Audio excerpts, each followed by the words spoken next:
नमस्कार साथियों। अगर आप बीए फर्स्ट सेमेस्टर में हैं और ज्योग्राफी आपका मेजर है या फिर माइनर सब्जेक्ट है तो आप इस ऑब्जेक्टिव का महामैराथन क्लास को जरूर देख कर जाइए। 100% मैं कह सकता हूं कि जो भी प्रश्न पूछेगा यहीं से पूछेगा। पूरे सिलेबस को हम यहाँ पे कवर करने वाले हैं। बस एक वीडियो को आप देख लीजिए, ज़्यादा समय भी नहीं लगेगा और हर एक प्रश्न को सही तरह से समझते हुए हम इस क्लास को खत्म कर लेंगे।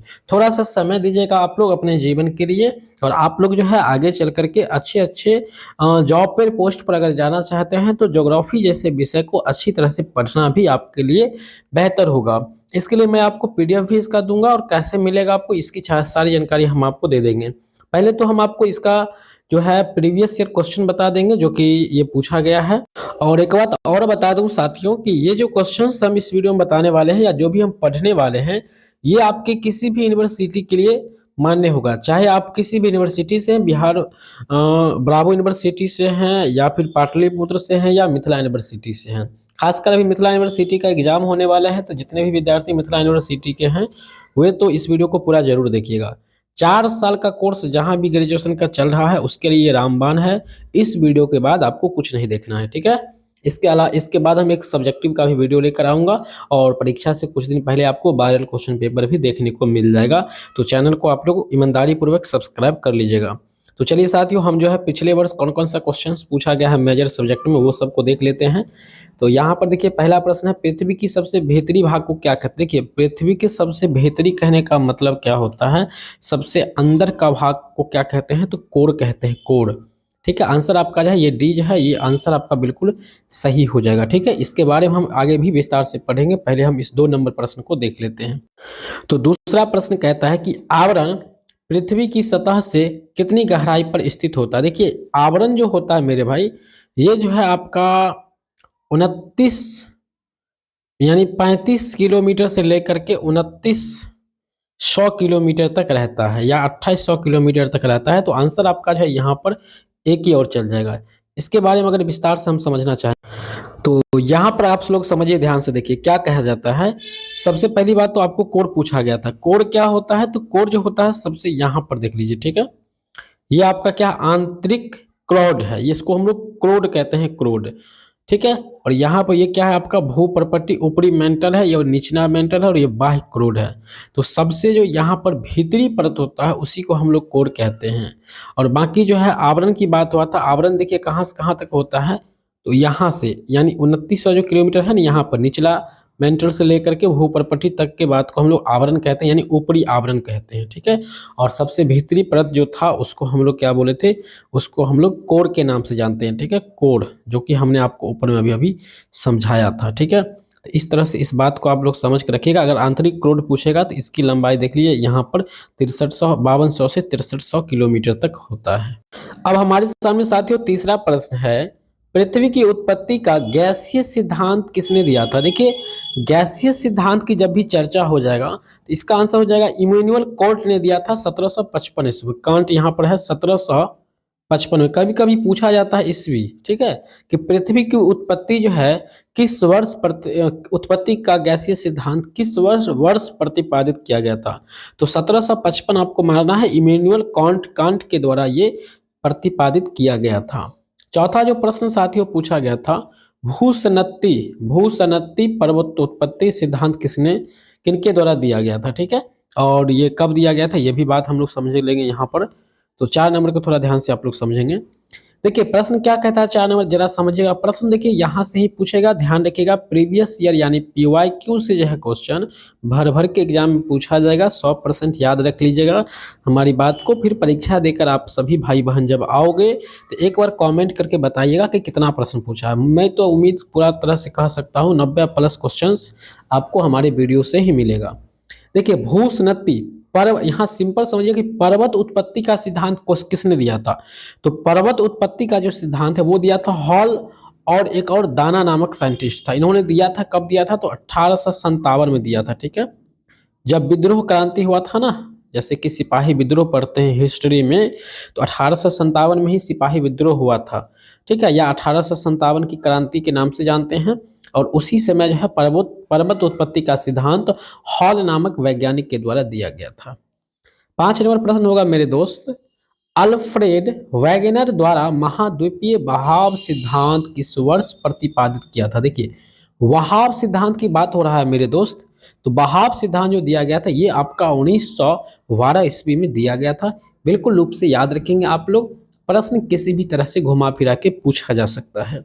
छठा प्रश्न है मेरे भाई, भूकंप के प्रभाव को किससे मापा जाता है? दोस्त, भूकंप का जो प्रभाव होता है उसको रिएक्टर स्केल से मापा जाता है, लेकिन भूकंप आने से पहले जो है मापा जाता है, अनुमान लगाया जाता है, वो होता है मेरे दोस्त सिस्मोग्राफी होता है। डाउट में नहीं रहिएगा मेरे सभी भाई बहन, नहीं तो डाउट में रहोगे तो आपका नंबर वहां पे कम हो जाएगा, कट जाएगा। तो सिस्मोग्राफी जो होता है दोस्त वो होता है क्या? तो वो जो होता है मतलब कि अनुमान लगाता है, निश्चित संभावना करता है वो, ठीक है। तो उम्मीद है कि दोस्त आप इस बात को अच्छी तरह से समझ गए होंगे, सभी लोग, कोई दिक्कत नहीं होगा। आगे बढ़ लेंगे, अभी बहुत सारा सवाल बचा हुआ है दोस्त, बने रहिएगा।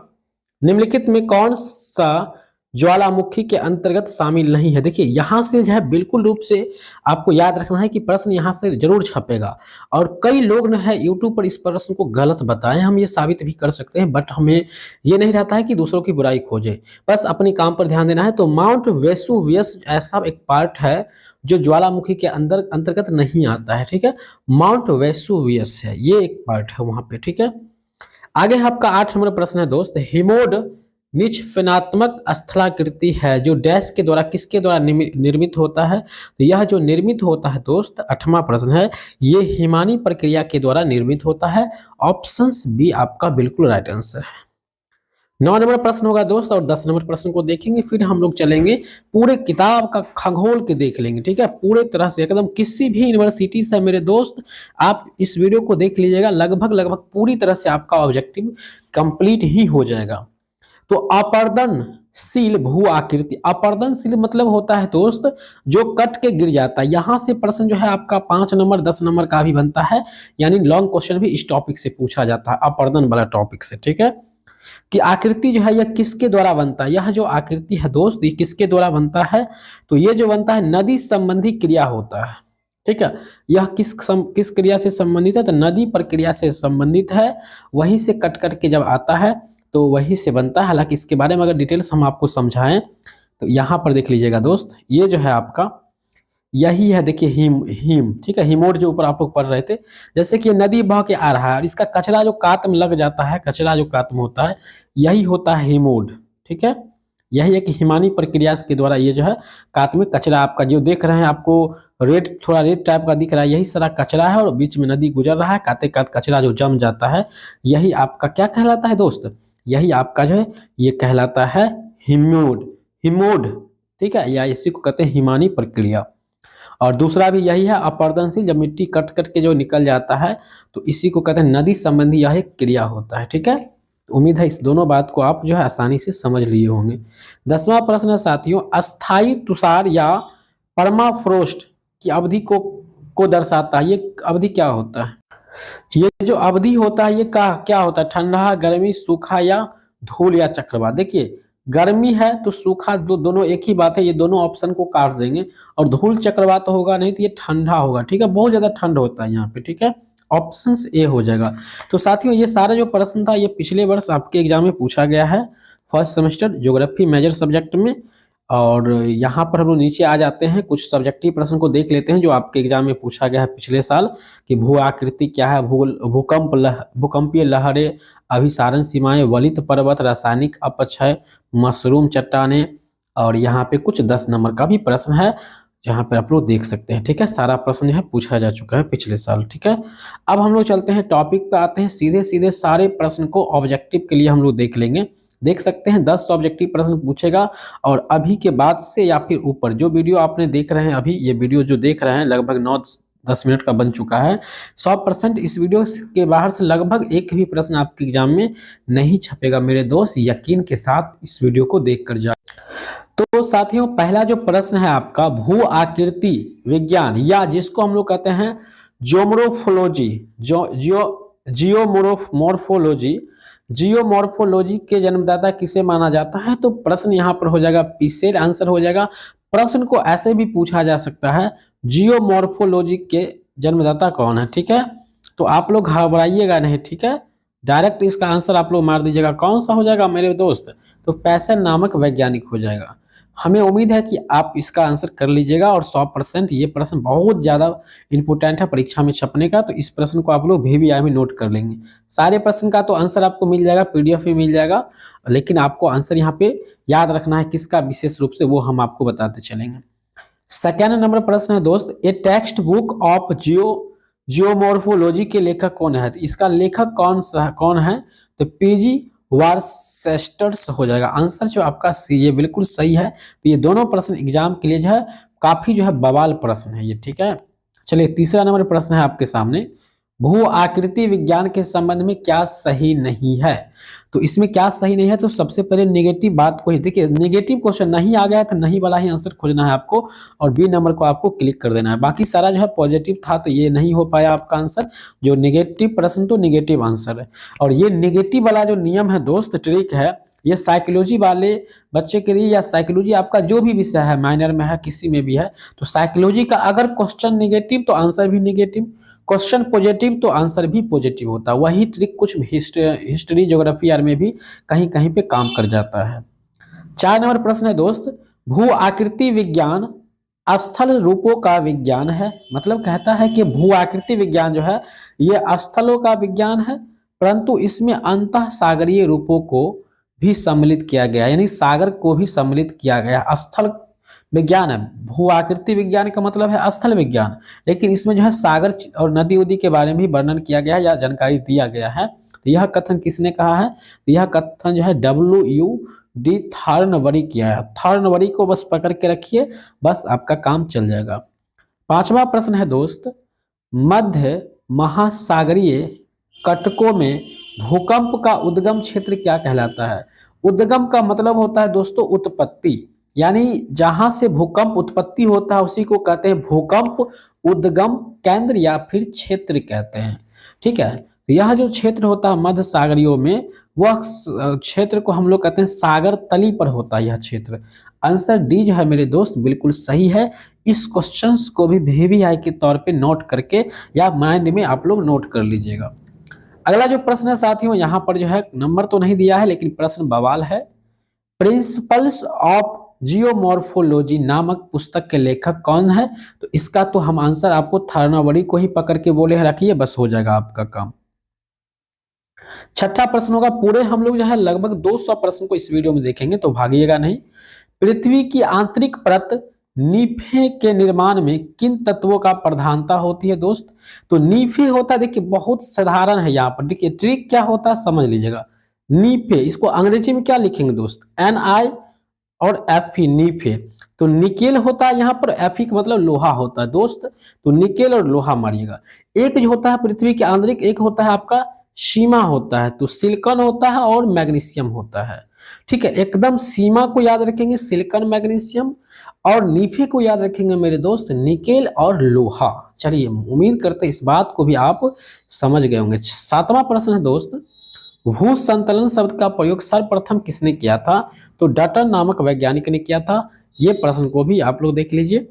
8वां प्रश्न है दोस्त, सर जॉर्ज एरी किससे संबंधित? सर जॉर्ज एरी ये वैज्ञानिक है, ये जो संबंधित है ये इंग्लैंड देश से आते हैं, तो आंसर आपका ए हो जाएगा। 9 नंबर है दोस्त, महाद्वीप विस्थापन सिद्धांत का प्रतिपादन किसने किया है? इसको VVI में नोट करके आप लोग 9 नंबर प्रश्न को याद रखेंगे, अल्फ्रेड वैगनर। यहां पर देखिए 9 नंबर प्रश्न को याद रखेंगे, महाद्वीप विस्थापन सिद्धांत के प्रतिपादक अल्फ्रेड वैगनर को कहा जाता है। आंसर बी को आप लोग रखेंगे याद, और ये प्रश्न है मोस्ट इंपोर्टेंट है फॉर योर एग्जामिनेशन। 10 नंबर प्रश्न है मेरे दोस्त, प्लेट विवर्तनिकी का प्रतिपादन किसने किया है? पर चलिए दोनों प्रश्न में से एक प्रश्न आपके एग्जाम में छप सकता है। टूजो विल्सन है, प्लेटो विवर्तनिकी का प्रतिपादन किया था, और महाद्वीप विस्थापन सिद्धांत का प्रतिपादक अल्फ्रेड वैगनर ने दिया था। चलिए 11 नंबर प्रश्न की और हम लोग चलेंगे दोस्त। 11 नंबर प्रश्न कहता है, पृथ्वी के कुल द्रव्यमान का लगभग कितना प्रतिशत मेंटल पाया जाता है? यानी पृथ्वी के कुल द्रव्यमान का लगभग कितना परसेंट जो है वो मेंटल यानी धातु पाया जाता है? तो वो है आपका 68 यानी 68% लगभग जो है मेटल है, यानी जिसको हम लोग धातु कहते हैं, मेटल या फिर मेंटल, ठीक है। मेंटल के मतलब एक मूर्ख वाला मेंटल मत समझिएगा सभी लोग।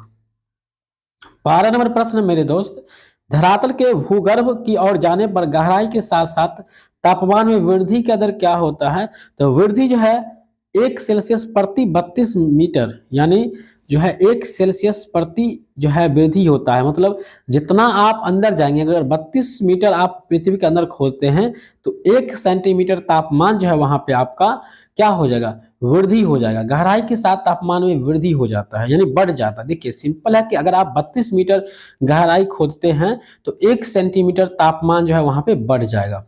बात हमारा समझ में आ गया होगा आपको। अगर 64 मीटर अगर आप भूमि में खोदाई करते हैं तो 2 सेल्सियस तापमान वहां पे आपका बढ़ जाएगा।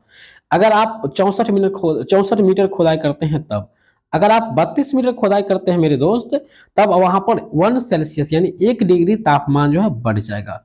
उम्मीद है इस बात को भी आप समझ गए होंगे। 13 नंबर प्रश्न है दोस्त, मेटल में निम्नलिखित में से किन तत्वों की प्रधानता होती है? यानी धातु में जो है सबसे अधिक कौन सा तत्व पाया जाता है ठोस पदार्थ में? तो सिलिका और मैग्नीशिया होता है यहाँ पर, ठीक है। एकदम याद रखना है, सीमा से ही आपको सिलिका को याद रखना है और एम से आपको मैग्नीशियम को याद रखना है, ठीक है, बिल्कुल रूप से। चलिए 14 नंबर प्रश्न है दोस्त, सियाल, देखिए सियाल आ गया, सीमा तथा नीफे के रूप में भूगर्भ का विभाजन किसके द्वारा किया गया है? तो ये स्वेस के द्वारा यानी स्पेस के द्वारा किया गया है। स्वेस के द्वारा जो है नीफे और सीमा को 2 भागों में बांटा गया है। सीमा के अंदर सिलिकॉन और मैग्नीशियम है, जबकि नीफे के अंदर निकेल और लोहा है। Fe मतलब लोहा होता है, ठीक है।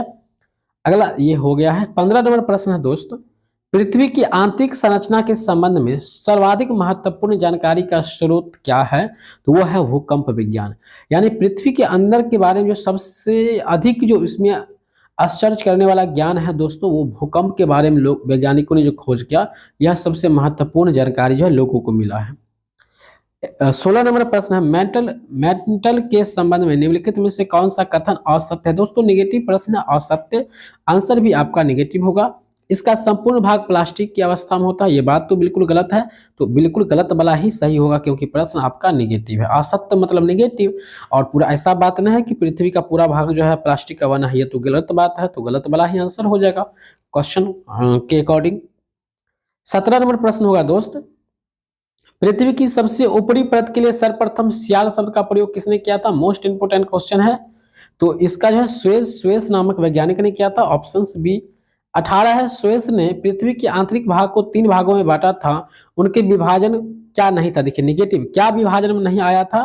तो सब स्टेटम नहीं आया था, ठीक है। सीमा सियाल नीफे तो आ ही गया था, ठीक है, जो कि ऊपर में भी हमने बताया है। तो डी होगा, सब स्टेटम इसमें नहीं आएगा। चलिए टाइम नहीं लेंगे। 19 नंबर प्रश्न है, पृथ्वी की 3 सेकेंडरी परतों में ऊपर से दूसरी परत तक का नाम क्या होता है? तो ऊपर से दूसरे सिरे तक का नाम है वो आपका सीमा होता है, सिलिकॉन और मैग्नीशियम होता है, ठीक है। ठीक है, पृथ्वी की 3 भाग है ना, सियाल, सीमा, नीफे। तो ऊपर से दूसरी परत का नाम जो है, बीच के परत जो है वो आपका सीमा है, नीचे नीफे है, ऊपर सियाल है। चलिए 20 नंबर है, वैगनर के अनुसार यानी अल्फ्रेड वैगनर के अनुसार महाद्वीपीय विस्थापन जिस दिशा में हुआ वह दिशा क्या कहलाता है? भूमध्य रेखा व पश्चिमी रेखा कहलाता है। आंसर बी बिल्कुल सही है। 21 नंबर है, महाद्वीपीय विस्थापन को स्पष्ट करने वाला नवीनतम सिद्धांत कौन सा है? तो नवीनतम सिद्धांत है प्लेट विवर्तन की सिद्धांत है, ठीक है। चलिए आंसर आप लोग नोट करेंगे और इस प्रश्न को VVI में रखेंगे।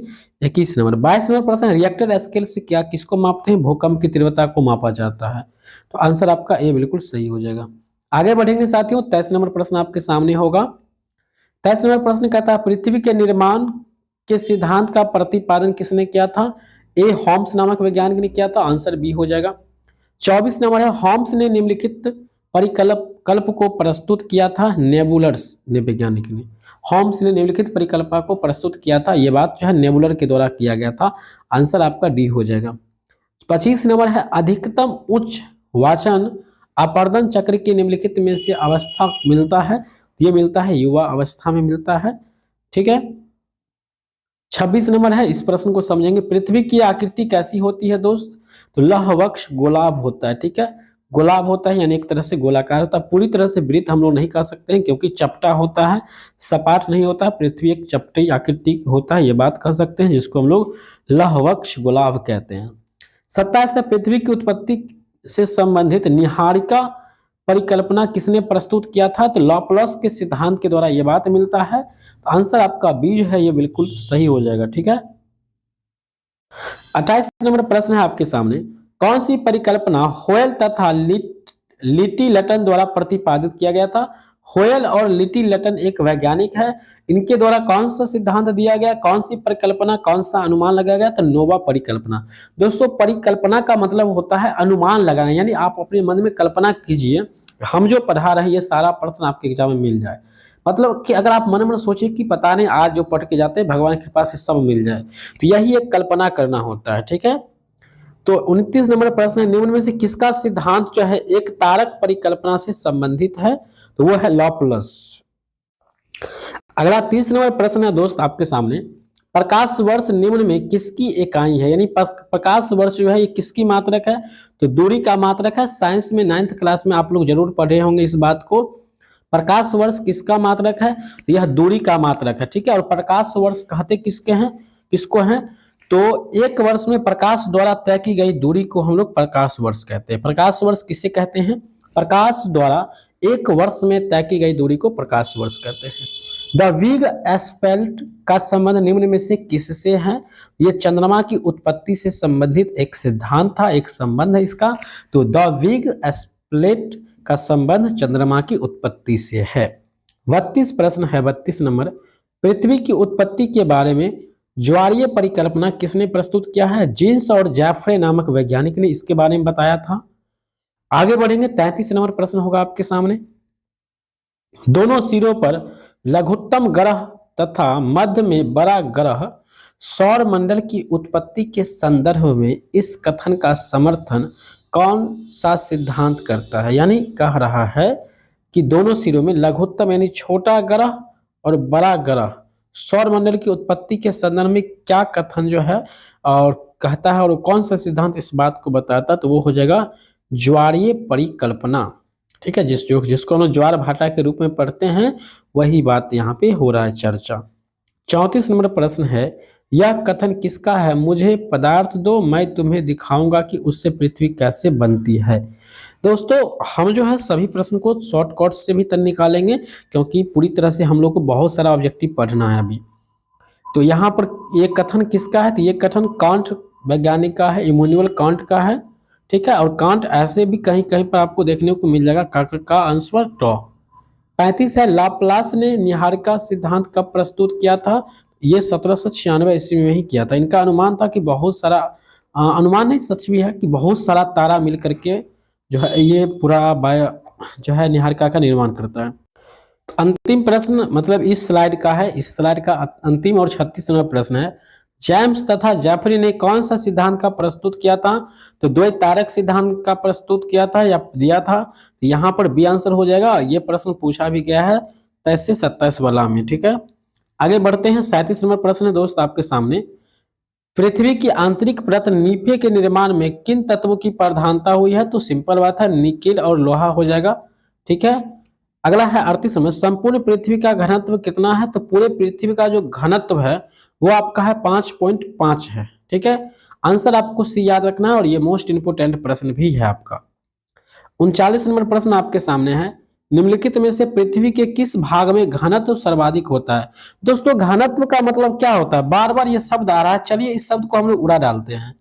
जैसे कि आपको अगर कहा जाए कि मूढ़ी, जैसे कि अभी लाई तिलवा बनता है, सभी लोग के घर में बनेगा, मूढ़ी होता है और लोहा होता है। अगर हम बात आपसे प्रश्न पूछ दें दोस्त कि 1 किलो लोहा और 1 किलो मूढ़ी, लोहा 1 किलो और 1 किलो आपको क्या करना है मूढ़ी में, किसका जो है घनत्व सबसे अधिक होगा? यानी सॉरी, 1 किलो मूढ़ी और 1 किलो लोहा में किसका वजन अधिक है? तो आप लोग कोई लोग बता दीजिएगा सर जी मूढ़ी का, लेकिन गलत हो जाएगा क्योंकि दोनों 1-1 केजी है तो दोनों का जो है वजन एक ही होगा। लेकिन जो है लोहा का घनत्व सबसे अधिक होता है, मतलब जिसमें जितनी गहराई होता है, जितनी जो है जिसके अंदर जो है ठोस होता है, जितना सटा हुआ रहता है उसका घनत्व उतना अधिक होता है। जैसे मूढ़ी को बीच में फोकला होता है तो इसका घनत्व अधिक होता है। और जिसका जो फोकला नहीं होता है, सॉरी, इसका मूढ़ी का घनत्व कम हो जाएगा, और जिसका घनत्व अधिक होगा उसमें फोकला कम होगा। जैसे कि आप लीजिए चूड़ा और मूढ़ी में जो है, मूढ़ी का घनत्व कम होगा, चूड़ा का घनत्व जो है अधिक होगा। तो घनत्व अधिक का मतलब होता है कि उसके अंदर जो फोकला है भी, जो वस्तु जितना फोकला होगा वो उतना उसका घनत्व कम होगा। जैसे कि रुई, रुई का घनत्व बहुत कम होता है, जबकि लोहा का घनत्व काफी अधिक होता है। चलिए, तो आंतरिक क्रोड जो होता है उसका घनत्व जो है सर्वाधिक होता है पृथ्वी में। ठीक है, आंसर डी वीवीआई प्रश्न में इसको नोट कर लीजिएगा। 40 नंबर प्रश्न होगा आपके सामने। निम्नलिखित में से, यहाँ पे 40 नंबर प्रश्न है, निम्नलिखित में से कौन सी भूकंपीय तरंगे पृथ्वी के क्रोड में से गुजर सकती है? पृथ्वी के क्रोड में से गुजर सकती है, तो वो तरंग है भूकंप का, वो है पी तरंगे। देखिए, पी तरंगे होता है प्राइमरी तरंगे, सेकेंडरी, और ये होता है एल मतलब लास्ट यानी अंतिम तरंग होता है। ठीक है, तीन तरंग होता है भूकंप में, पी एस एल। तो पी तरंग जो है सबसे प्राथमिक प्राइमरी होता है, यही जो है भूकंपीय तरंग में पृथ्वी के क्रोड से गुजरता है। ठीक है, तो आंसर आपका ए ही हो जाएगा यहाँ पर। आगे बढ़ते हैं, 41 नंबर प्रश्न है दोस्त, पृथ्वी के क्रोड, यहाँ पे देख लेते हैं 41 नंबर प्रश्न। तो 41 नंबर प्रश्न है दोस्त, पृथ्वी के क्रोड में कौन से दो पदार्थ पाए जाते हैं? तो क्रोड में जो पाए जाते हैं वो निकिल और लोहा पाए जाते हैं।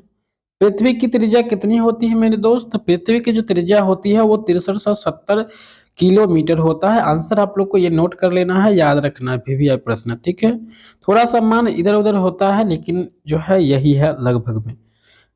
43वां प्रश्न है, भूपृष्ठ का घनत्व क्या होता है? यानी भूमि के पृष्ठ का यानी ऊपरी सतह का जो है घनत्व कितना होता है? तो 2.75 होता है। 44 नंबर प्रश्न है आपके सामने, कहता है निम्नलिखित में से कौन सा तथ्य पृथ्वी की आंतरिक बनावट पर सर्वाधिक प्रकाश डालता है?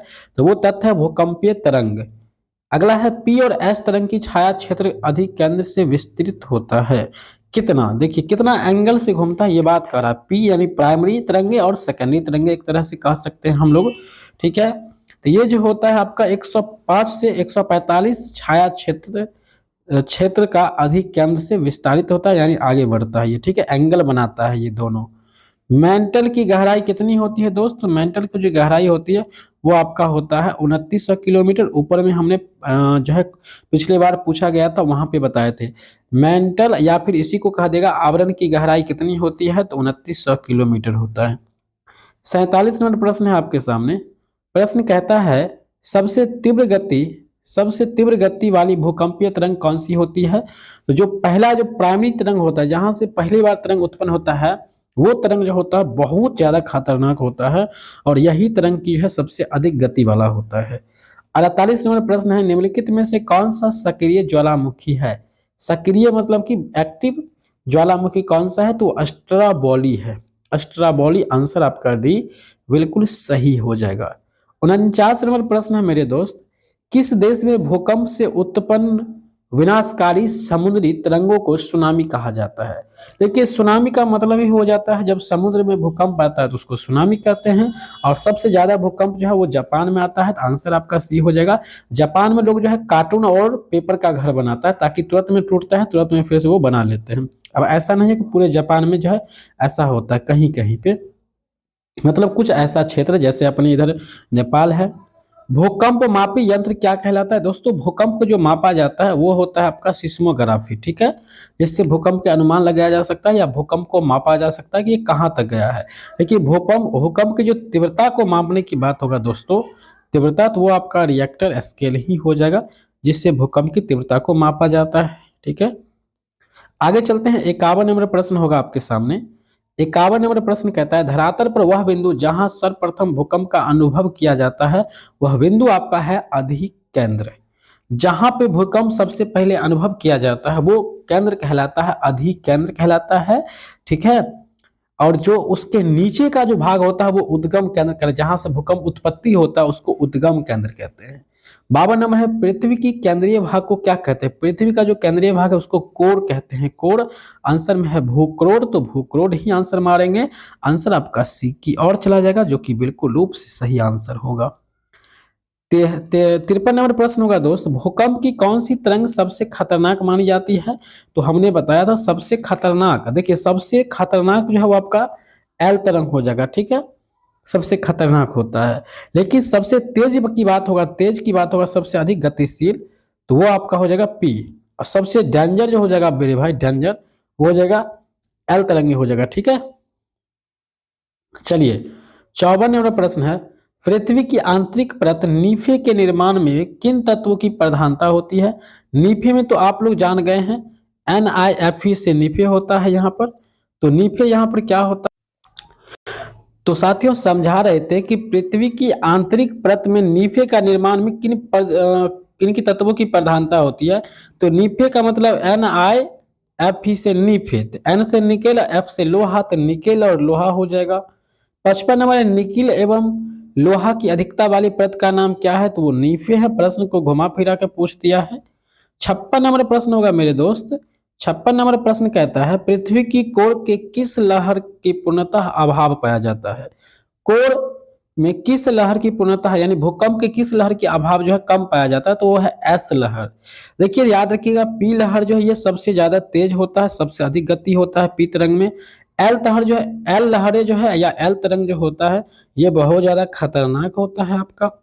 ठीक है, तो यहाँ से आप लोग प्रश्न को याद रखेंगे, क्योंकि एक ना एक प्रश्न भूकंप से जुड़ा हुआ 100% रहेगा ही। स्याल का अर्थ क्या होता है दोस्तों? स्याल से होता है सिलिकॉन और एम से होता है मैग्नीशियम। तो बाकी सभी ऑप्शन को काटेंगे और मैग्नीशियम वाले को पकड़ लेंगे, सिलिका और मैग्नीशियम हो जाएगा। आंसर आपका एक ही, और हम लोग चले जाएंगे।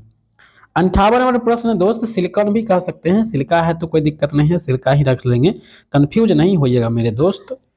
निम्नलिखित में से किस विद्वान ने भूकंपीय लहरों के आधार पर पृथ्वी को परतों में बांटा है, यानी पृथ्वी को परत में बांटा है? तो यह वैज्ञानिक का नाम तो हमने बताया था, जेफरे ने बांटा था। भू संतुलन के संबंध में एरी ने कौन सा सिद्धांत दिया था? तो एरी ने दिया था कि सभी स्तंभों में घनत्व बराबर होता है। ठीक है, चलिए आगे बढ़ते हैं। 60 नंबर, ये मोस्ट इंपोर्टेंट है। 60 नंबर प्रश्न, श्वेस ने पृथ्वी की आंतरिक संरचना को कितने भागों में बांटा था? तो 3 भागों में। 3 भाग कौन कौन सा मेरे दोस्त? तो वो है आपका श्याल, दूसरा है आपका सीमा, और तीसरा है आपका नीफे, और बीच का जो भाग है वो आपका सीमा है। ठीक है, इसको याद रखेंगे। चलिए 61 नंबर प्रश्न है, स्वेस द्वारा प्रस्तावित नीफे परत में निकिल के अतिरिक्त दूसरा कौन सा तत्व है?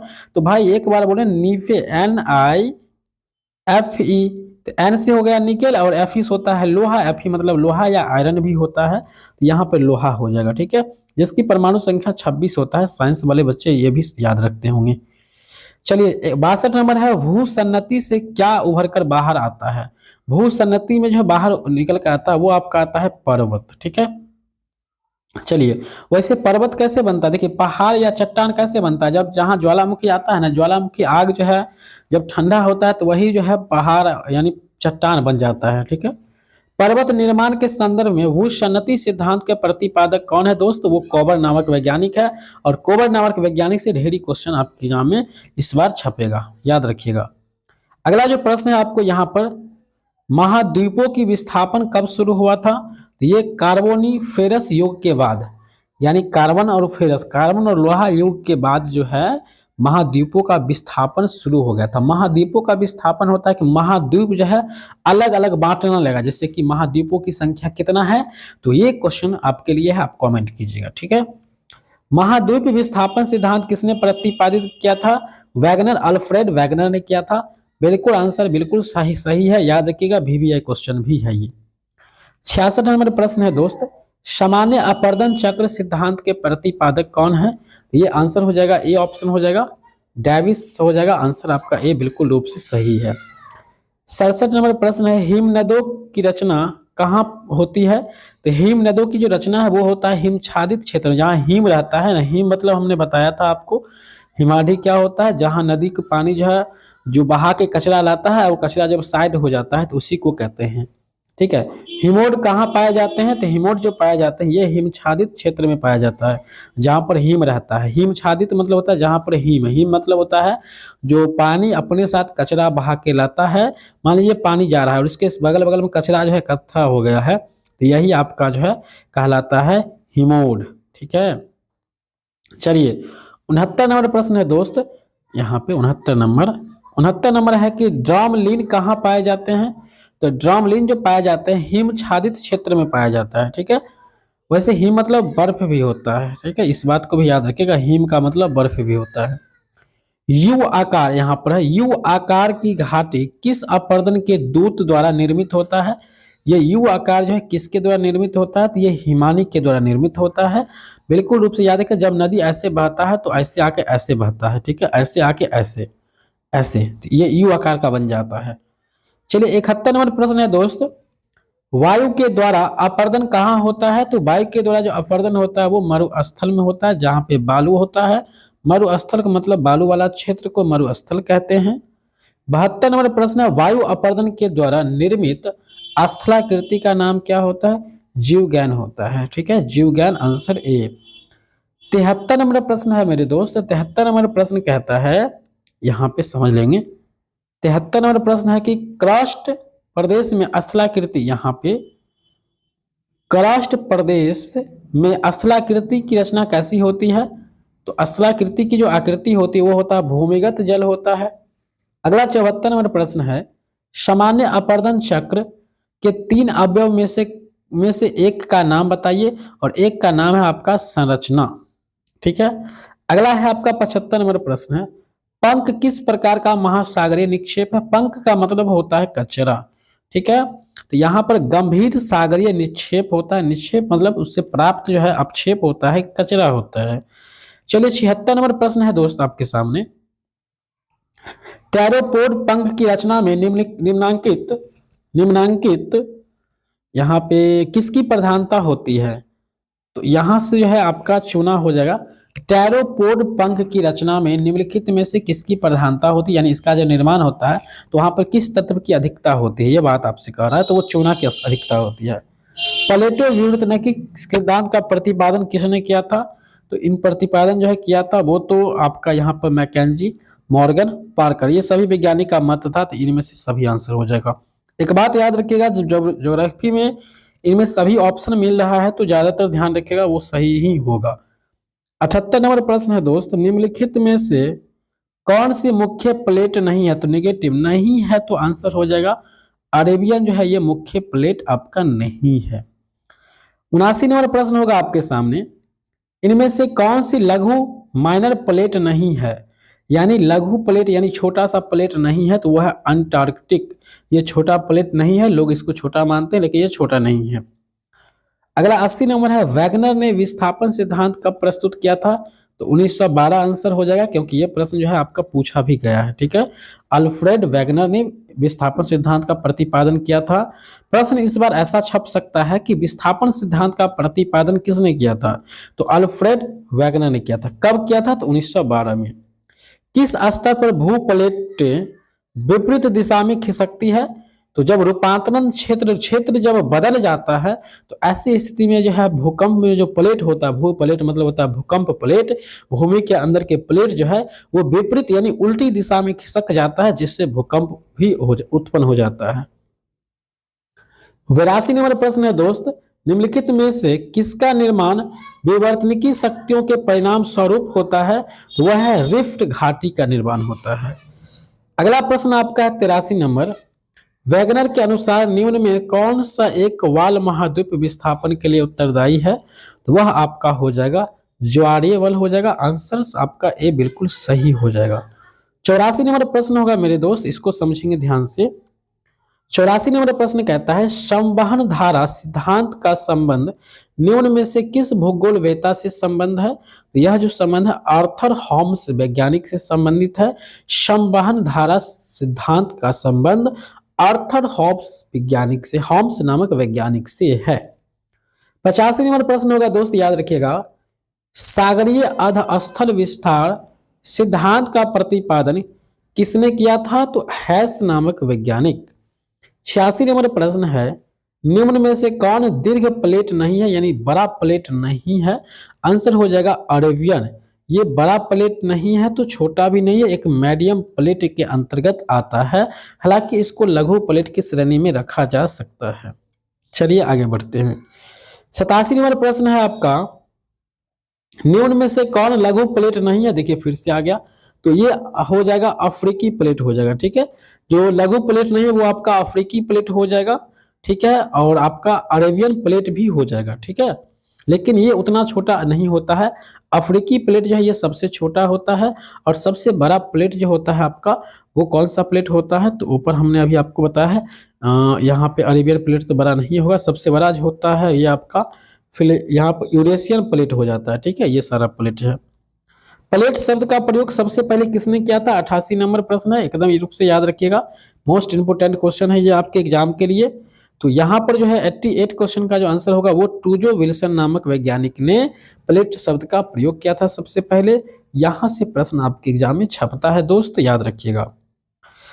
89 नंबर प्रश्न है, वलित पर्वत का निर्माण संपन्न होता है कैसे बनता है? वलित पर्वत का निर्माण कैसे होता है? ये सभी बात जब तक ये जब भी हम आपको बताए थे कि सभी ऑप्शन मिल जाएगा तो ज्यादातर आपका सही ऑप्शन सही हो जाएगा। वलित पर्वत का निर्माण कैसे होता है? जब महाद्वीप महाद्वीप अभिसरण क्षेत्र पर, महाद्वीप महासागर के अभिसरण क्षेत्र पर, सागर और सागर के अभिसरण क्षेत्र पर होता है। अभिसरण और सागर सागर और महाद्वीप क्या होता है, इसको हम सब्जेक्टिव में विस्तार पूर्वक अच्छी तरह से समझेंगे दोस्त, चिंता ना कीजिए। इसका उसका भी एक मैराथन क्लास हम लेने वाले हैं जल्द ही। 90 नंबर प्रश्न है, महाद्वीपीय विस्थापन सिद्धांत के प्रतिपादक कौन है? कई बार ये प्रश्न आपके साथ सामने आ रहा है और ये पिछले साल पूछा भी गया है। आंसर हो जाएगा अल्फ्रेड वेगनर ने विस्थापन सिद्धांत दिया था, वॉसे वेगनर वॉसे विस्थापन सिद्धांत। एक 91 प्रश्न है, विश्व का सबसे ऊंची सक्रिय ज्वालामुखी कौन सा है? ऑन्टोफला है। आंसर आपका डी जो है ये बिल्कुल रूप से सही हो जाएगा। 92 नंबर प्रश्न है मेरे दोस्त आपके सामने। चलिए 92 नंबर को हम लोग समझ लेते हैं। 92 नंबर प्रश्न कहता है, अरे भाई क्या होता, तुम ऊपर जाओ ना। कहता है ज्वालामुखी के ऊपरी भाग जहां से लावा निकलता है उसको क्या कहते हैं? एकदम रूप से भी यह प्रश्न में याद रखिएगा, जहां से लावा निकलता है उसको क्रेटर बोलते हैं, क्रेटर। जहां से ज्वालामुखी निकलता है मेरे दोस्त उसको क्रेटर कहते हैं, क्रेटर। 93 नंबर प्रश्न है आपका, निम्नलिखित में से सबसे अधिक ज्वालामुखी मिलते हैं कहाँ मिलते हैं? फिलीपाइंस में मिलता है। आंसर आपका सी हो जाएगा, फिलीपाइंस। आंसर सी बिल्कुल रूप से सही आंसर होगा। 94 यानी दोस्त 94 नंबर प्रश्न है, विश्व में किस भाग में प्रायः भूकंप आते रहते हैं? तो हमने तो पहले ही बताया था, पूर्व एशिया कहिए या आप इसको जापान का नाम दे दीजिए। ठीक है, जापान में सबसे पहले सूर्य उदय भी होता है। ठीक है, और भारत में सबसे पहले सूर्य उदय होता है आपका अरुणाचल प्रदेश ईटानगर इधर। ठीक है, चलिए आगे बढ़ेंगे। 95 नंबर प्रश्न है, अपक्षय के संबंध में कौन सा कथन सही है? दोस्त हम 180 प्लस क्वेश्चन बताएंगे तो भागिएगा नहीं आप लोग। तो अपक्षय के संबंध में कौन कथन सही है? तो ये सही है, यह वाह्य प्रक्रिया है। अपक्षय जो होता है, कोई भी जो है कचरा पदार्थ निकलता है वो बाहर ही, पृथ्वी के बाहर ही होता है कोई भी चीज। ठीक है, तो यह वाह्य प्रक्रिया है, तो आंसर तो आपका बी ही सही होगा। 96 है, अपक्षय प्रक्रिया क्या है?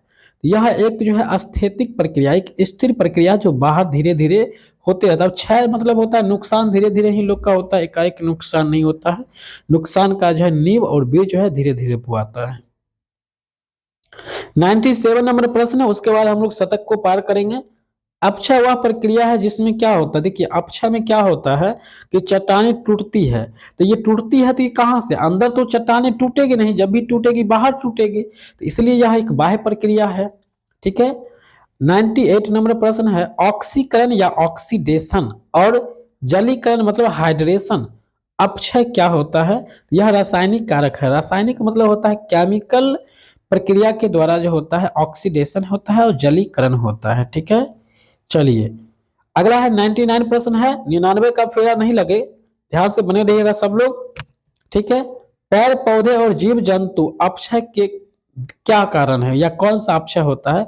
ये जैविक अपक्षय होता है। जो जीव जंतु का जब हनन होता है या नुकसान होता है या मरता है, इसको जैविक कारक कहते हैं। जब पेड़ पौधे या चट्टान, तो पेड़ पौधे तो हो गया, जब चट्टान या निर्जीव पदार्थ का जब क्षय होता है तो उसको रासायनिक कारक कहते हैं। रासायनिक कारक होता है और एक जैविक कारक होता है। जैविक कारक जो सजीव जब शरीर का अपक्षय होता है दोस्त तो वो जैविक कारक होता है। जब निर्जीव का अपक्षय होता है तो उसको रासायनिक कारक कहते हैं। बस 2 लाइन में याद रखना है, 100% सही हो जाएगा।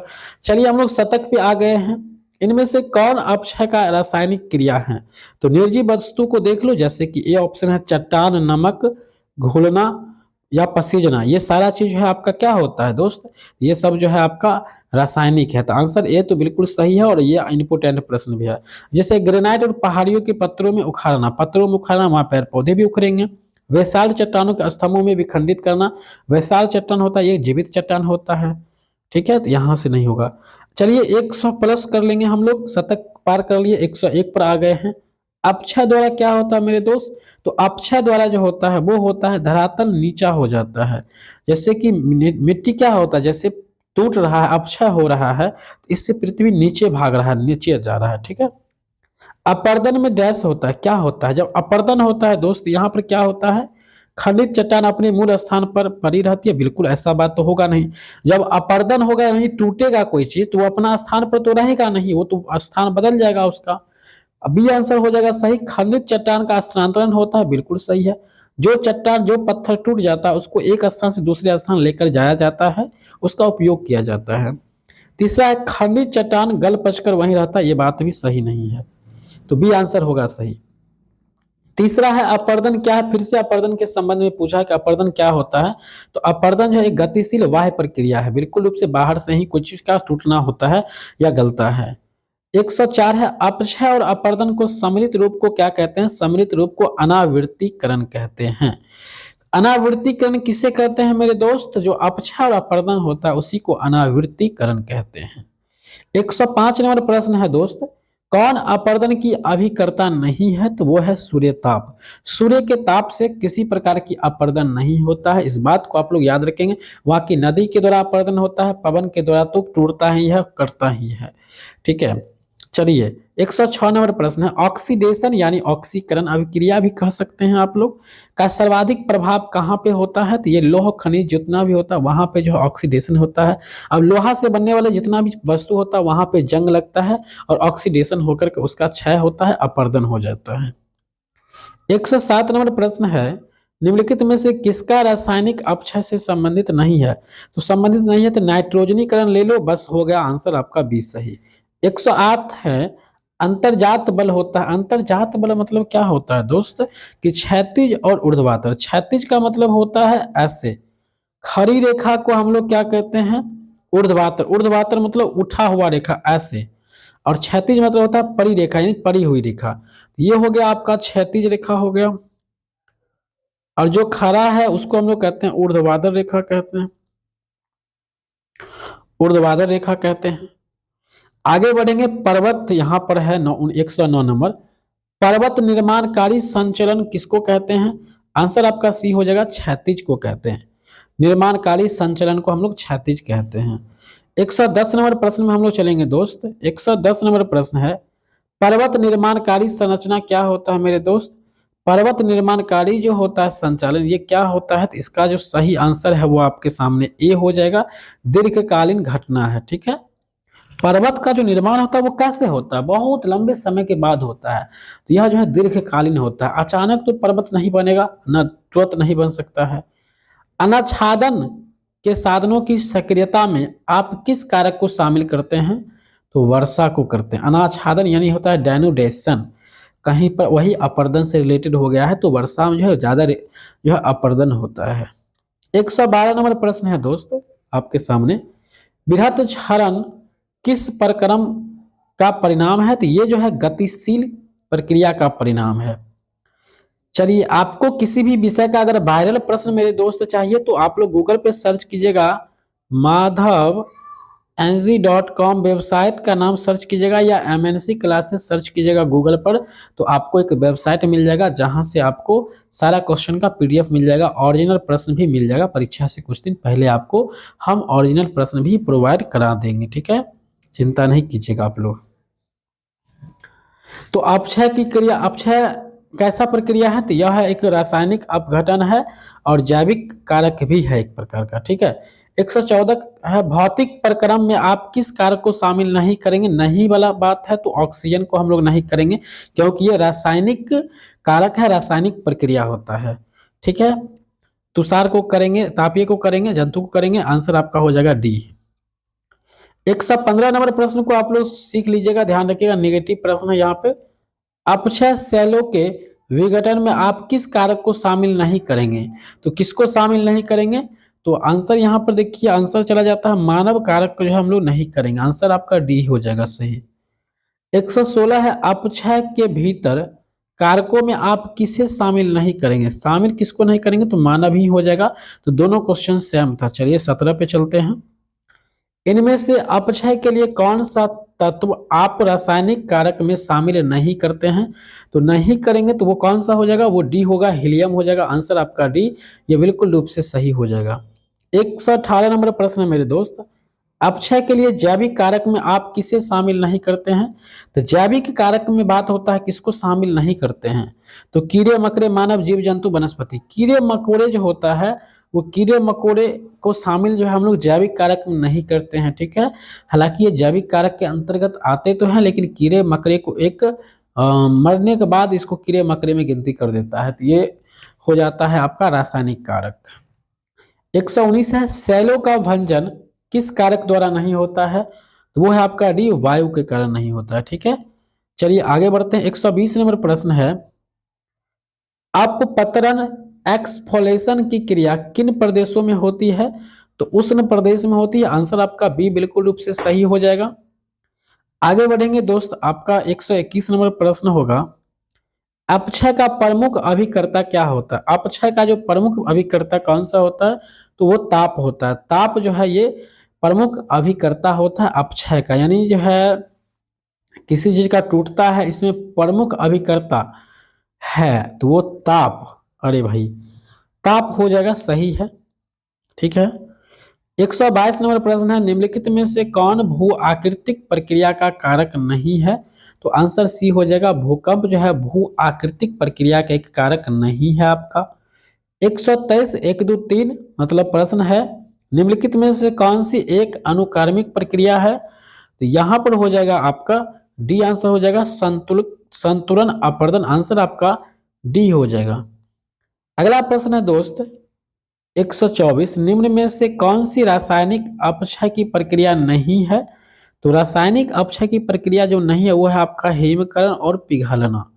कार्बन, देखिए ये भी है, लेकिन इन दोनों, ये तीनों जो है ये पूरी तरह से रासायनिक अपक्षय है, लेकिन हिमीकरण का पिघलना ये भौतिक अपक्षय होता है।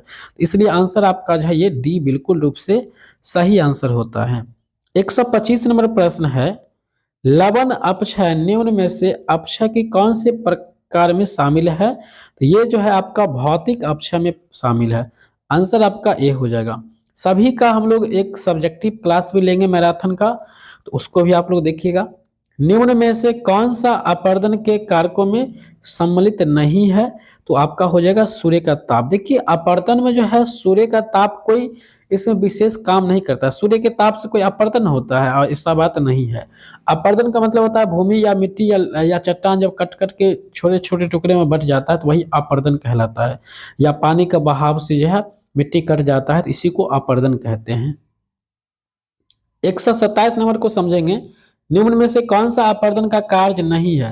तो अपवर्तन का कार्य विस्थापन का मतलब होता है कि एक स्थान से ले जाकर आप दूसरे स्थान रख दीजिएगा, ये कट नहीं रहा है। विस्थापन तब होता है जब जो है आप मिट्टी को काट कर कहीं समुद्र में मिला देते हैं या कोई ऐसा जगह जहाँ पे यूज नहीं होता है, तो ये आपका जो है अपवर्तन कहलाता है। और विस्थापन का मतलब एक स्थान से दूसरे स्थान पर रख दिया गया है, तो ये बात नहीं होता है, ठीक है। परिवहन का मतलब होता है एक स्थान से बहुत लंबे दूर स्थान तक ले गया है, ये चीज हो जाता है। और 128 नंबर प्रश्न है, रासायनिक अपक्षय अधिक प्रभावी होता है कहाँ पे? चूना पत्थर पर जो है अधिक प्रभावी होता है, चूना पत्थर को भूलिएगा नहीं। 129 है, ऑक्सीडेशन का सर्वाधिक प्रभाव कहाँ पे देखने को मिलता है? तो लौह खनिजों पर मिलता है। आंसर आपका ए बिल्कुल सही हो जाएगा। 130 नंबर प्रश्न होगा आपके सामने, निम्न में से कौन एक रासायनिक अपक्षय की प्रक्रिया नहीं है? तो अल्प सल्कन, ये जो है एक रासायनिक अपक्षय की प्रक्रिया नहीं है। आंसर बी जो है आपका बिल्कुल सही हो जाएगा। 31 है, 131, निम्नलिखित में से कौन एक अपर्दित पदार्थ है, यानी अपर्दित है यानी अपवर्तन हो सकता है? तो वो आपका है एक लोयस, एक पदार्थ होता है। अब क्या होता है लोयस, ये तो हमें भी अभी पता नहीं है। लोयस क्या होता है? अपर्दित पदार्थ है, यानी ये कटने वाला लोयस होता है, ठीक है। चलिए 132 नंबर प्रश्न है, रासायनिक अपक्षय में शामिल सम्मिलित होता है ऑक्सीकरण को तो सम्मिलित किया ही गया है, बिल्कुल सही है। 133 है, निम्न में से कौन अपक्षयन है? अपक्षयन इसमें से कौन है? तो आंसर यहाँ पर हो जाएगा डी। इनमें सभी ऑप्शन है तो इनमें सभी आंसर हो जाएगा। 134 नंबर प्रश्न, 33 तो अभी हम लोग देख ही लिए हैं, सूर्य ताप और इनमें सभी बात हो जाता है यहाँ पर। 134 है, भौतिक अपक्षय के लिए जिम्मेदार सबसे महत्वपूर्ण तत्व क्या होता है? तो भौतिक अपक्षय में जो सबसे महत्वपूर्ण उत्तरदायी चीज होता है वो है आपका तापमान, ठीक है। लेकिन रासायनिक में तापमान को नहीं माना गया है। मध्य महासागरीय कटकों में भूकंप का उद्गम क्षेत्र ये पूछा गया है 23 में, सागरीय तल होता है। ये 2023 में ये प्रश्न आ चुका है, इसको याद रखेंगे आप लोग। चलिए 136 नंबर प्रश्न है, निम्नलिखित में से कौन सा कथन भूकंप केंद्र के संदर्भ में सत्य है? अब देखिए दोस्त, हम जो क्वेश्चन आप लोग को बताते हैं तो ऊपर क्वेश्चन बैंक भी पढ़ाए हैं, क्वेश्चन पिछले साल पूछा था वो भी बताए हैं, और यहाँ पे कौन कौन प्रश्न मिला है वो भी हम बता देते हैं, ठीक है। तो कहता है निम्नलिखित में से कौन सा कथन भूकंप केंद्र के संदर्भ में सही बात है? तो वो जो यहाँ यह भूतल पर एक स्थान है, बिल्कुल नहीं, ये भूमि के अंदर है। भूतल मतलब भूमि के ऊपर, या भूतल के नीचे कुछ गहराइयों पर एक स्थान है, बिल्कुल बी आंसर सही है। यह सर्वाधिक विनाश होता है, बिल्कुल ऐसा बात नहीं है कि भूकंप में सब कुछ बर्बादे हो जाता है सबसे अधिक, ऐसा बात नहीं है। यहाँ पर कोई क्षति नहीं होता है, अरे भाई ऐसा बात नहीं है, क्षति तो होता है। तो सटीक जो आंसर सही है वो आपका बी ऑप्शन हो जाएगा। 137 नंबर प्रश्न है दोस्त, विवर्तनिक भूकंपों के लिए निम्नलिखित में कौन सा कथन सत्य है? विवर्तनिक भूकंप क्या होता है वो समझ लेते हैं, थोड़ा सा समझ लेते हैं, एक बार यहाँ ध्यान दीजिएगा। इसका आंसर हो जाएगा ये भ्रंश तल पर चट्टानों के सरकने से पैदा होता है। अब देखिए यहीं पर आपका आंसर आ जाता है कि विवर्तनिक भूकंप क्या होता है। जब चट्टान जो है आपस में एक आगे पीछे जब होता है, पत्थर आगे पीछे होता है जब चट्टान, तो भूकंप जब उत्पन्न हो जाता है तो इसी को कहते हैं विवर्तनिक भूकंप कहते हैं। बात कुछ समझ में आया? विवर्तनिकी भूकंप किसको हम लोग कहते हैं? तो जब आपस में भ्रंश तल पर जब कोई चट्टान जो है सरकने से यानी खिसक जाता है एक दूसरे स्थान से, तो भूकंप होने लगता है, तो इसको कहते हैं विवर्तनिक भूकंप कहते हैं। चलिए 138 नंबर, भूकंपों के कारण समुद्र में विकसित विशाल तरंगे को क्या कहते हैं? तो सुनामी तरंगे होता है, और उसी को सुनामी भी कहते हैं। Answer C. और ये क्वेश्चन मोस्ट इंपोर्टेंट है, याद रखिएगा। प्रश्न तो दोस्त पूछेगा यहीं से, एकदम याद रख लीजिए। प्रश्न कुछ भी हो जाए, आप पढ़ लीजिए कहीं भी कितना हो, लेकिन प्रश्न तो पूछेगा यहीं से। चलिए, भूकंप की वे तरंगे जो भूकंप अधिकेंद्र पर सबसे पहले पहुंचती है उसको हम लोग कहते हैं पी तरंग। बता दिए थे पी तरंग सबसे पहले पहुंचता है, सबसे तेज फास्ट गतिशील होता है ये तरंग। अगला है निम्न में से कौन सी भूकंप तरंग सर्वाधिक विनाशकारी होता है? तो सबसे अधिक विनाशकारी होता है वो एल तरंग होता है, धारा तलीय तरंग होता है, एल तरंग के नाम से हम लोग जिसको जानते हैं, ठीक है। चलिए 141 है, विश्व के अधिकांश भूकंप कहाँ मतलब कैसे उत्पत्ति होती है? तो वो उत्पत्ति की दृष्टि से विवर्तनिक होता है। विवर्तनिक मतलब कि चट्टानों के आपस में जो खिसकने से, जगह से जो खिसक जाता है तो भूकंप होता है, उसी को कहते हैं विवर्तनिकी भूकंप कहते हैं। 142 नंबर प्रश्न है दोस्तों, कौन सी भूकंप तरंगे केवल ठोस माध्यम में चलती है? देखिए आड़ी लहरें जो होता है, भूकंप जो होता है आड़ी लहरें मतलब कहीं कहीं भूकंप होता है, वो केवल ठोस वस्तु में ही तनी मनी पता चलता है, और ये ज्यादा खतरनाक नहीं होता है। ज्वालामुखी उद्गार के समय लावा निकलते हैं, कहाँ पे निकलता है? तो मैंटल के दुर्बलता मंडल से निकलता है। लावा जो निकलता है, लावा आग पूरी तरह से आग रहता है। 144 नंबर प्रश्न है, निम्नलिखित में से कौन सा जागृत ज्वालामुखी भूमध्य सागर का प्रकाश स्तंभ कहा जाता है? तो वह स्थान है आपका स्ट्रम्बोली। आंसर आपका बी बिल्कुल रूप से सही हो जाएगा। आगे बढ़ेंगे, 145 नंबर प्रश्न है, अधिकांश यहाँ पर 145 नंबर प्रश्न को समझेंगे। अधिकांश क्रियाशील ज्वालामुखी पाए जाते हैं, ये कहाँ पे पाए जाते हैं? तो प्रशांत महासागर के किनारे पर जो है सबसे अधिक क्रियाशील ज्वालामुखी वहां पे पाए जाते हैं। 146 नंबर प्रश्न है मेरे दोस्त, भूकंप किस प्रकार की प्राकृतिक आपदा है? भूकंप जो है एक प्रकार प्राकृतिक आपदा है, लेकिन कैसा है? तो यह भौमिक है। भौमिक यानी भूमि से रिलेटेड है, मिट्टी से रिलेटेड है, भूमि से रिलेटेड है, एक प्रकार का आपदा। चलिए 147 नंबर प्रश्न को देखेंगे। ज्वालामुखी छिद्र को क्या कहते हैं? ज्वालामुखी का जो छिद्र होता है उसको हम लोग कहते हैं क्रेटर, कहते हैं क्रेटर। 148 नंबर प्रश्न है, ज्वालामुखी से उत्सर्जित होने वाली अत्यधिक प्राचुर्य गैस को हम लोग क्या कहते हैं? तो आंसर यहां पर हो जाएगा ए, जलवाष्प होता है।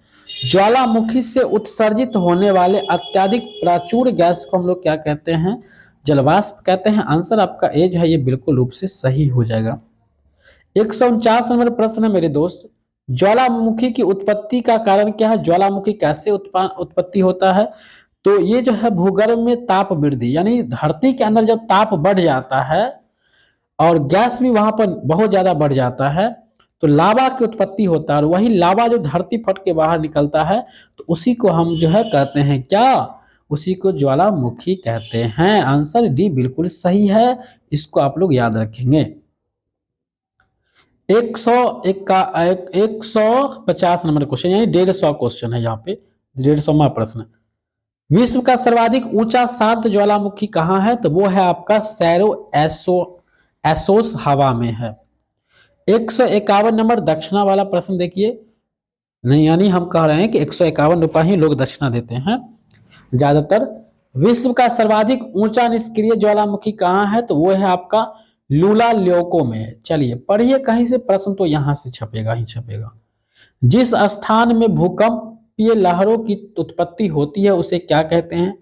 जिस स्थान पर भूकंपीय लहरों की उत्पत्ति होता है उसको कहते हैं उद्गम केंद्र कहते हैं, बिल्कुल याद रखिएगा। और अधिक केंद्र किसको कहते हैं? जहां पृथ्वी की जिस सतह से भूकंप शुरू होता है उसको अधिक केंद्र कहते हैं। 153 नंबर प्रश्न होगा आपके सामने, भूकंपीय लहरों का सर्वाधिक प्रभाव कहाँ होता है? तो सबसे अधिक प्रभाव होता है वो अधिक केंद्र पर होता है, अभी ऊपर में हमने आपको बताया था। आंसर ए सही है।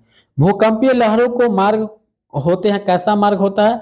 तो अंडाकार होता है। भूकंप जो होता है ऐसे ऐसे ऐसे ऐसे वितरित होता है, ठीक है। 155 नंबर प्रश्न है, एक भूकंप द्वारा छोड़ी गई ऊर्जा की तीव्रता को मापी जाती है किसके द्वारा? रिएक्टर स्केल के द्वारा, रिएक्टर पैमाने के द्वारा भूकंप द्वारा छोड़ी गई ऊर्जा को हम लोग मापते हैं और फिर से हम लोग भूकंप की तीव्रता का अनुमान लगाते हैं। ठोस पदार्थों में सबसे तेज से गुजरने वाले भूकंपीय तरंग कौन सी है? तो वो है आपका पी तरंग, ये बहुत ज्यादा गतिशील होता है। 157 नंबर प्रश्न है, भू आकृतिक अपरदन चक्र की संकल्पना को विकसित किसने किया था? WS डेविस ने किया था। आंसर आपका ए बिल्कुल सही हो जाएगा। निम्नांकित में से क्या डेविस से संबंधित नहीं है? तो डेविस से संबंधित नहीं हुआ है पेंसिल्वानिया की नदियां एवं घाटी। चलिए आगे बढ़ेंगे। 159 नंबर प्रश्न है, अपरदन चक्र की विचारधारा का प्रणेता किसे माना जाता है? चलिए अपरदन चक्र का जो है ये विचार किसने दिया था? तो यह विचार हटन नामक वैज्ञानिक ने दिया था। ये प्रश्न जो है ये भूपेंद्र नारायण मंडल यूनिवर्सिटी वाले प्रश्न में पूछा गया है। चलिए आगे बढ़ेंगे। 160 नंबर प्रश्न है, डेविस के अनुसार स्थलाकृति फल क्या है? स्थलाकृति फल क्या है? तो आंसर आपका ए हो जाएगा, संरचना, प्रक्रम एवं अवस्था है ये।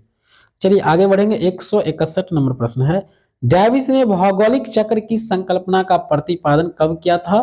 तो 1899 ईस्वी में किया था। यहां से प्रश्न छपेगा इस बार, बहुत उम्मीद है ये प्रश्न रह सकता है। 161 162 नंबर प्रश्न है, डेविस ने अपने भौगोलिक चक्र में किसे अपर्दन के कारक के रूप में सर्वाधिक प्रधानता दिया था?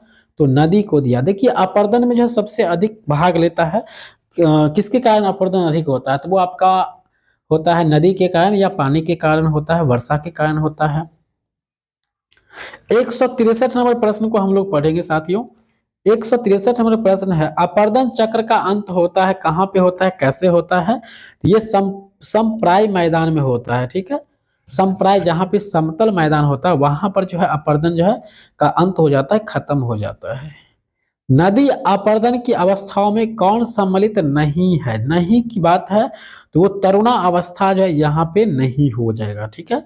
नदी की अपर्दन में जो है तरुणा अवस्था होता है, ये यहाँ पे उतना ज्यादा जो है एक्टिव अवस्था नहीं होता है, इसलिए इसको सम्मिलित नहीं किया गया है नदी अपर्दन की अवस्था में, ठीक है। 165 नंबर प्रश्न है, सामान्य अपर्दन चक्र के प्रतिपादक एवं समलोचक में आप किसे सम्मिलित नहीं करेंगे? तो आंसर हो जाएगा क्रिस्टॉलर को हम लोग इसमें नहीं सम्मिलित करेंगे, आंसर सी। 166 नंबर है, पैंक ने अपर्दन चक्र की कितनी अवस्थाएं बताई है? तो पैंक नामक वैज्ञानिक ने अपर्दन चक्र की 5 अवस्थाएं बताए हैं, आंसर आपका सी बिल्कुल सही हो जाएगा। 167 नंबर प्रश्न है, यहाँ पे 167 नंबर प्रश्न को देखेंगे, डेल्टा का निर्माण कब होता है? देखिए दोस्त, डेल्टा का क्या होता है? डेल्टा जब होता है जब दो नदी के बीच, इधर भी नदी इधर भी नदी, ये बीच का जो खाली स्थान होता है मेरे दोस्त, यही आपका डेल्टा कहलाता है।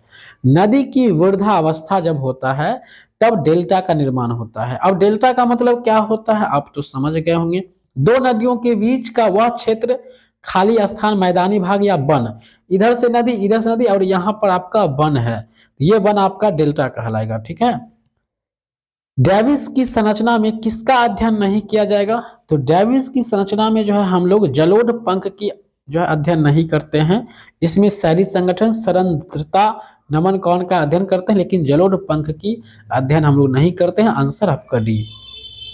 अंतिम स्लाइड है, यानी अंतिम पेज को हम लोग पढ़ रहे हैं, इसके बाद हमारा सवाल खत्म हो जाएगा।